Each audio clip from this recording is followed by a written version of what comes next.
It's beginning to look a lot like white crap everywhere you look.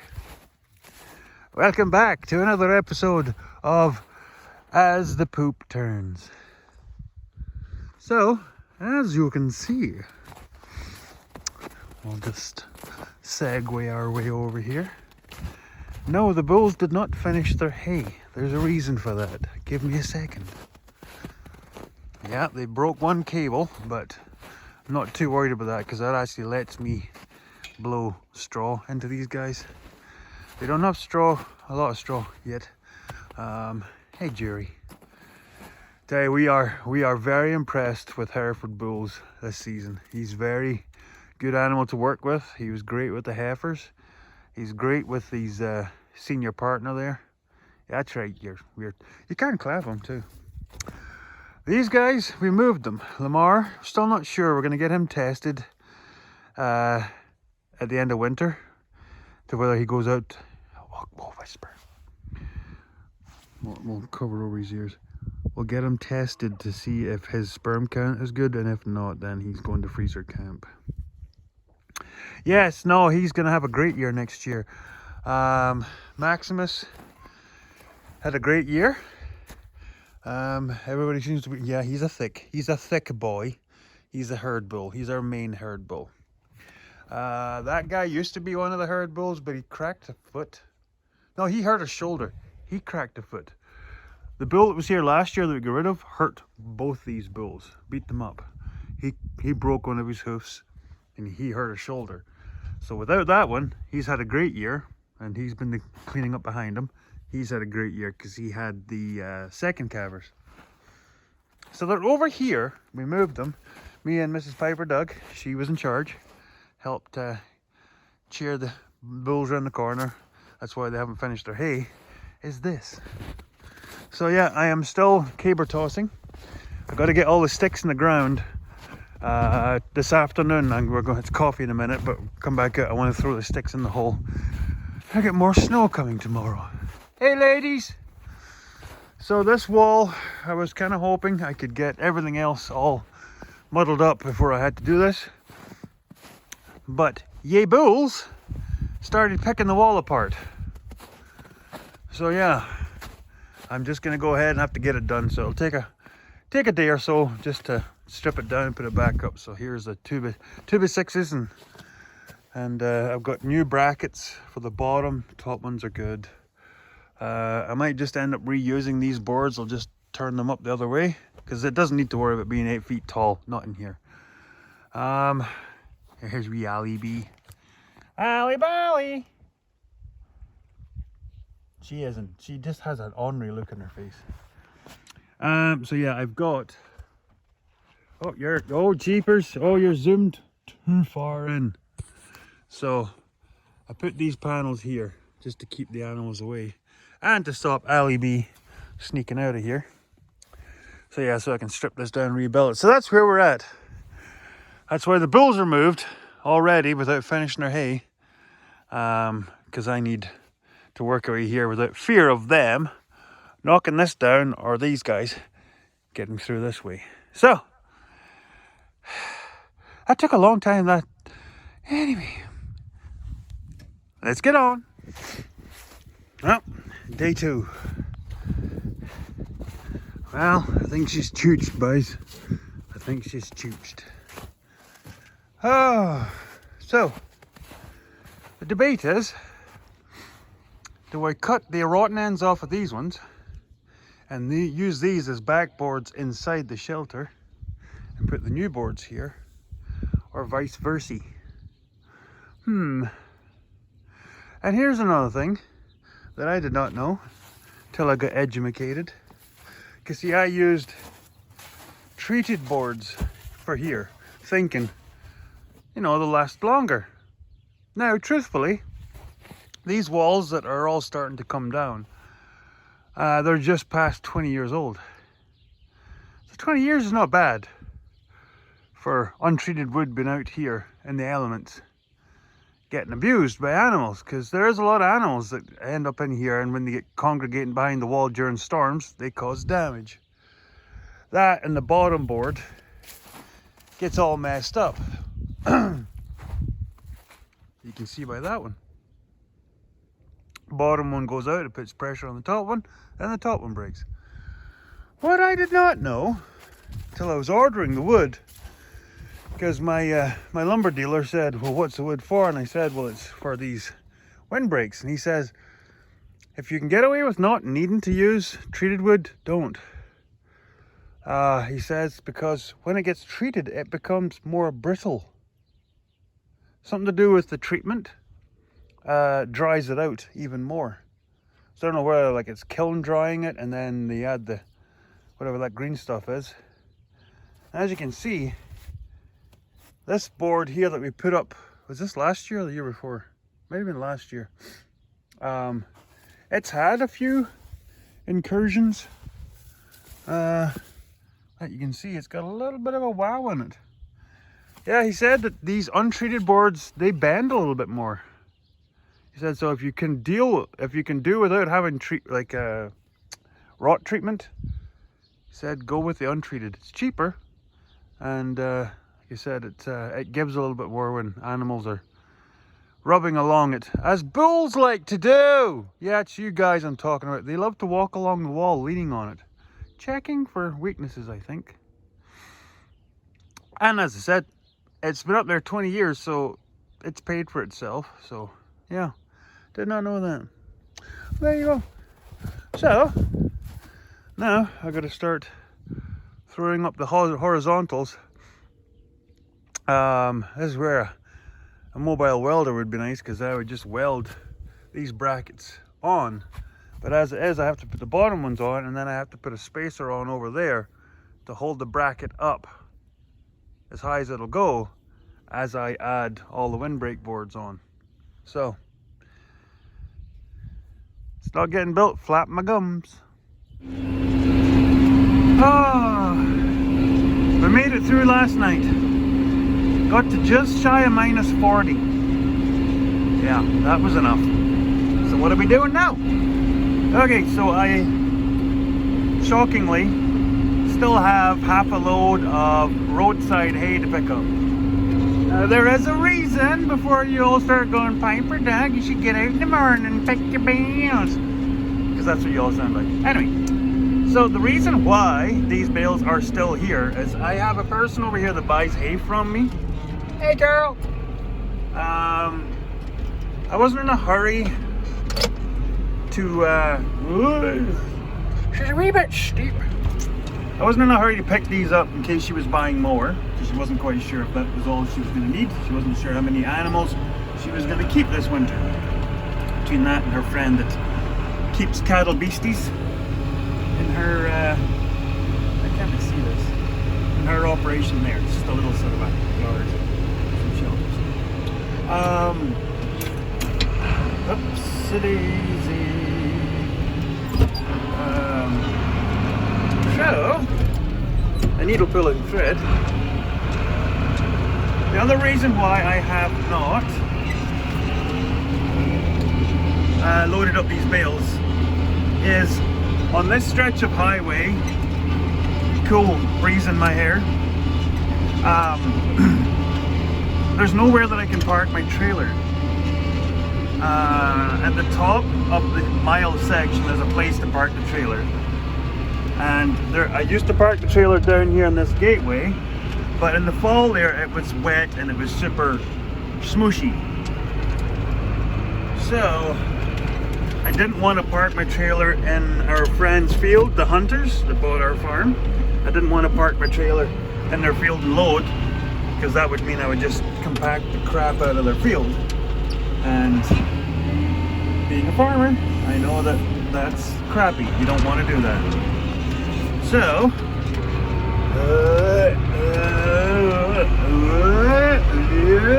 today's ago. So what I do is wait till it's right good and frozen, and then yeah, I come over here. You can see it, and I just come in and do a tight, quick loop in the gateway, park the trailer there. And then I use that as a center point to bring my bales in. And I don't like going up onto their field, running across their field, because that's just pushing your luck. It's nice enough that they don't shoot my tires out when I'm doing this. But there's favours back and forward. I let them rip up some burn brakes on our tree field when they were clearing some bush on their field next to mine. So, give and take, that's how this works. Neighbours, good neighbours. Good fences, good neighbours. There's some story in there, I don't know what it is. Anyway, so, yeah. So this will help me get this loaded up. I have 1.5 more loads of higher quality hay over at the big hay field. Sorry, I'm pointing you in all directions except where I'm actually working.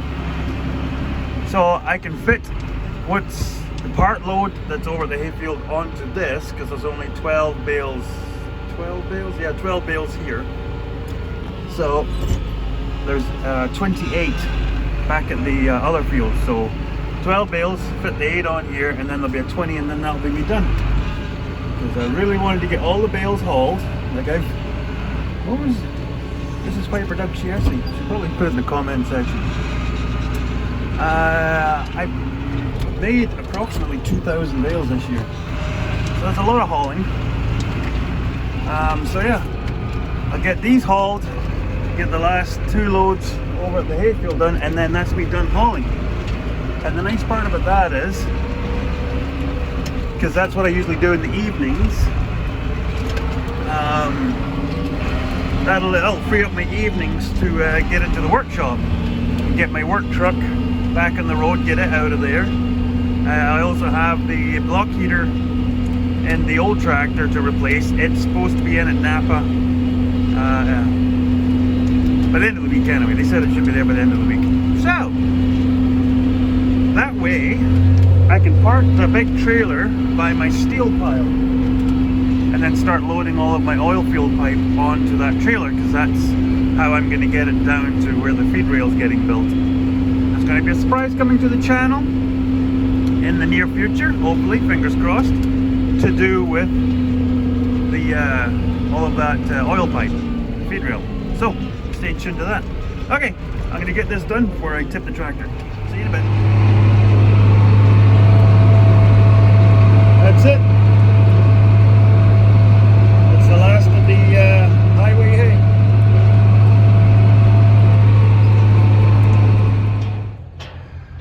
So, for those who have been with my channel for at least a year, we will know about this issue that we have.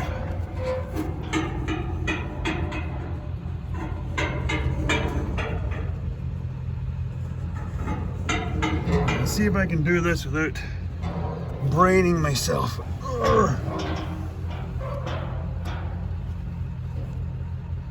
So there's my big mitt fist. Now I can fit my fist between the rib and the gate. Now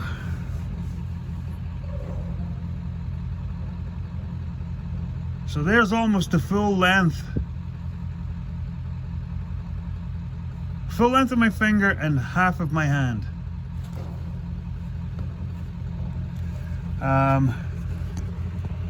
Now there's no way that I can show you this. It'd be great if I had 2 cameras,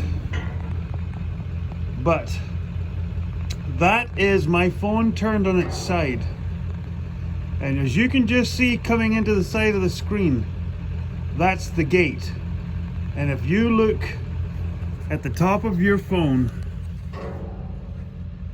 up in that corner, you'll see the little dot. That's the camera. So that tells you how much space. Let's see if I can try and do this without killing myself completely. So the issue we were having, see back here, it maybe gets about ½ an inch shallower. Maybe. But when you get to the halfway point, which is that guy right there, the calves will start to try and turn around. And every so often you would get to at this point, and I don't know if you can make this out. I think it's here. You can tell by, there's marks right there. That's where we've had to put trolley jacks, bottle jacks, all kinds of wedges and such like, to get calves out that have had their heads stuck. There's another mark. Last year we had 3. The year before that we had 2. And on and on. So the game plan is, I have a whole bunch of, a little bit bigger than this, almost this size.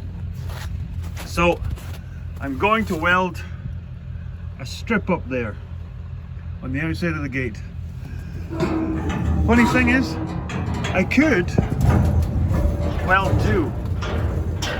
In fact, I might just do that, because we lost about an hour and a half in processing time last year because of this stupid gate. So what I'm going to be doing is backing the end of this guy in the door up to my welder. That way I can just tack weld and get that welded up.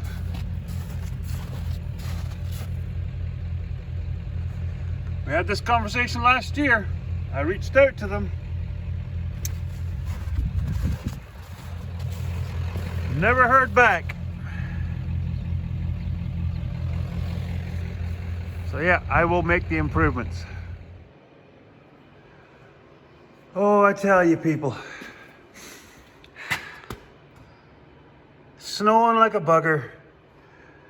The Farmer's Almanac was not kidding. He said it was going to be a right kick in the bumhole kind of winter. So, the crush, the extension for the crowding tub. So this is what I came up with. Because, as you saw in the previous video, the gap between the end of the gate and the tub walls, even the ribs, was like this. So I figured, just to be safe, I had a whole bunch of this, what is this, 1.5, that's what this is. 1.5 inch tubing. It was from another project. I think it was a gate or something. So I figured, oh, what the heck? I'll take a piece of this and then I'll take some short pieces of this and add it onto it, because lots of room for 2 widths, even getting past all the ribs. So I go and put a piece there, a piece there, and a piece there. And you'll all be looking going, but those aren't 1.5 inch square pieces of tubing. No, there's the rest of them. Because I went to just double check, just to be sure that, you know, it fits, even when you swing the door right out of the crowding tub to load it. No. The opening between the end of the gate and the frame is a nice snug, just under 2.25 inches. Just snug. So, you know,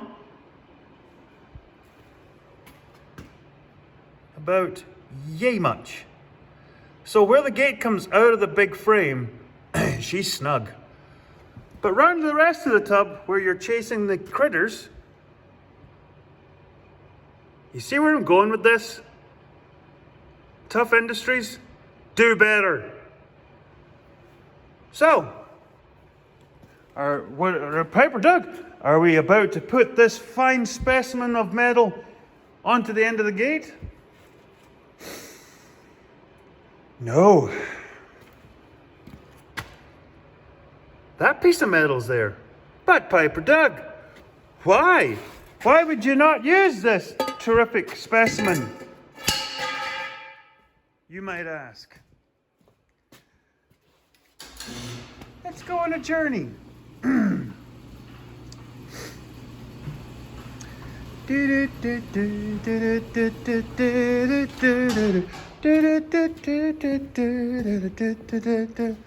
So, when I went to attach it to the said gate, I found out, you can kind of see, because this is a shorter piece.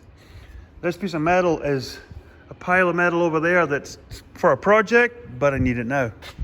No, the gate's bent. Yeah. See, it's out there.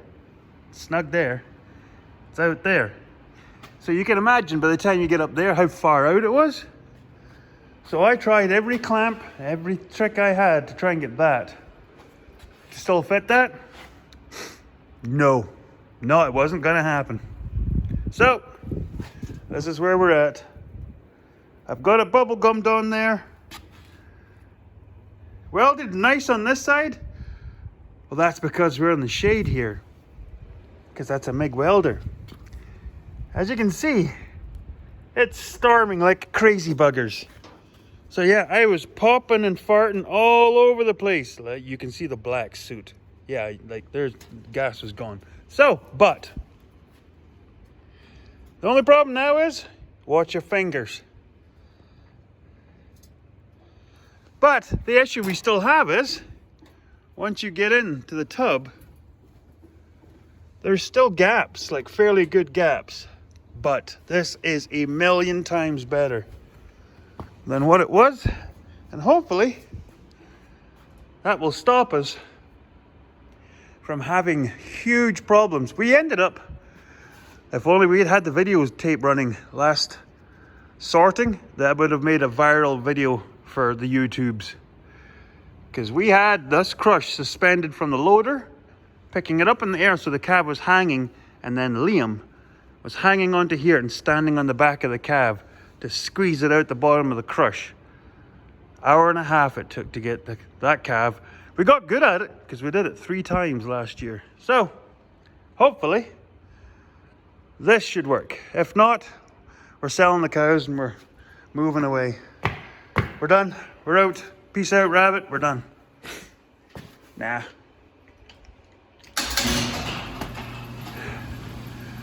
Yet another fine day on Wreck-It Ranch.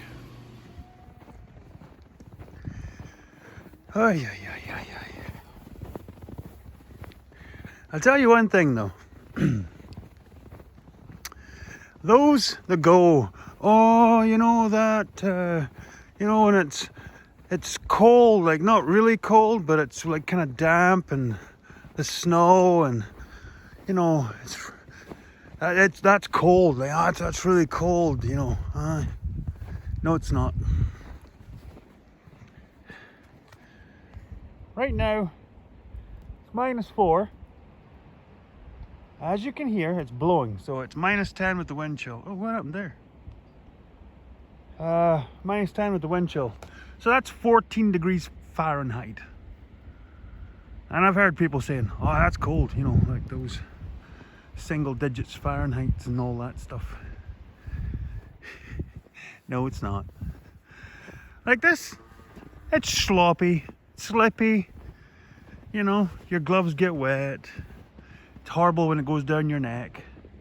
This isn't cold. It's actually quite nice. If it wasn't for the breeze and the constant powder coming down, it's great working weather. Till you've experienced -30, -40 for longer than, you know, brief moment, for instance, days, weeks, over years of doing this, you have no idea how kill you cold it is. So, just so you know, still sucks though. Everything's covered. Bale processor's in there to get cleaned and serviced. This works slick as a runny nose in January. Proof will be in the eating of the pudding. And I think that's next week. I think we're doing the process. So, supper time.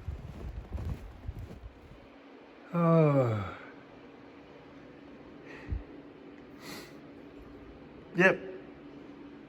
Not my favorite job. It's hard on my spine. And as some of you might know, some might not know, I've had surgeries, many surgeries on my spine.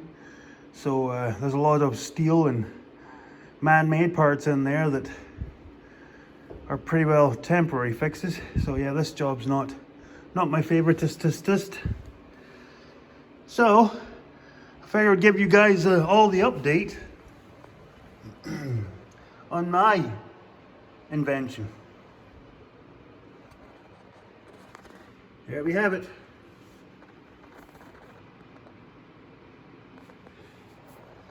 That's all the twine that was there. I thought I would have to keep hammering these in to keep making contact with the wall, but it doesn't. It seems to just stay there. Whether it sort of self-tightens as net wrap comes off of here and tries to grab on that. But no, it's working good. Oh, the other ones have twine on them. But yeah, there was a little bit of a pile of net wrap. This was long overdue. Supposed to get to this once a month, but I think it was about a month and a half on this clean, so a little bit of a pile. So yeah, cleaned out. Motor, so there's no grease points on this end. Big grease bearing. This shaft is the one that you have to make sure you keep greased as regular as possible. Universal. Definitely keep looking after it. This one, you gotta make sure. Load up the, what do they call this? Is this a spider? You gotta load this whole donut up with grease because the spider moves around in there.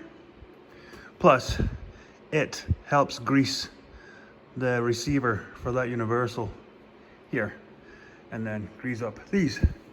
This is just oil it. I usually just pour some diesel or an old engine oil in there. So yeah, then at the back you have grease point there, and then like I said, that one there, make sure that one's greased like a crazy bugger. There are no other grease points except for the hubs. You don't grease the lifting arm up at all. And that's that.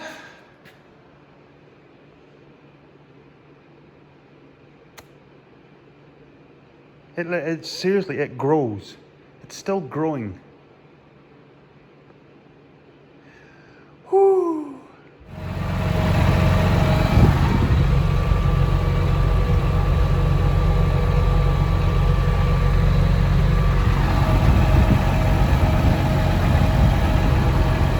Yay!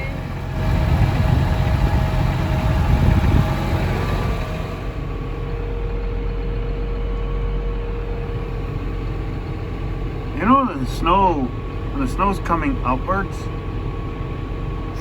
it's a pretty good storm.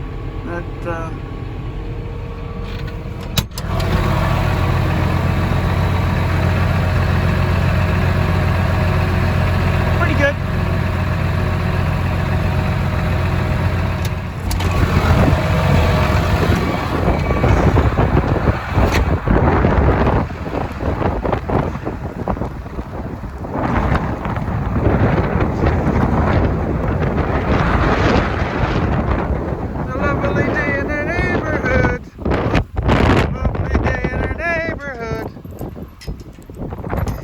I'll need both hands.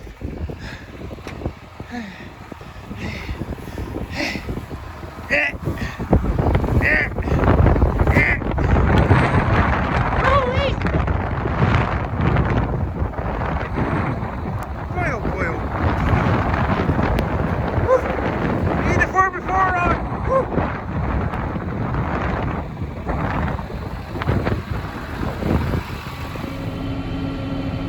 Wow.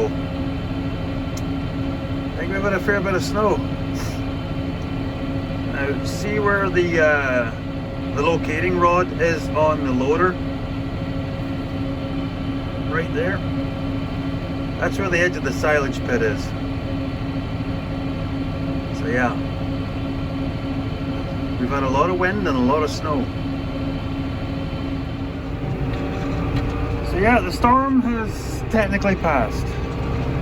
got about 6 inches of snow, and it's now safe to process bales out in the open.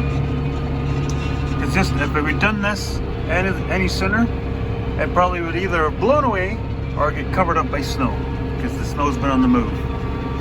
As you'll have seen in the previous video or pictures, some of the snow drifts are like 8-10 feet deep. So, yeah, I just plow an opening into the snow down to the surface. That way you don't lose the fine leaf from the alfalfa down into the snowpack. Plus, the less they have to eat snow keeps their body temperature up. Now, cows can't eat snow for moisture, but if you can avoid it, please do. Because, like I said, they have to use up a lot of energy to melt the snow to get the moisture or the food that's in it. So, anytime you can keep their core temperature up, the better. So, there you go.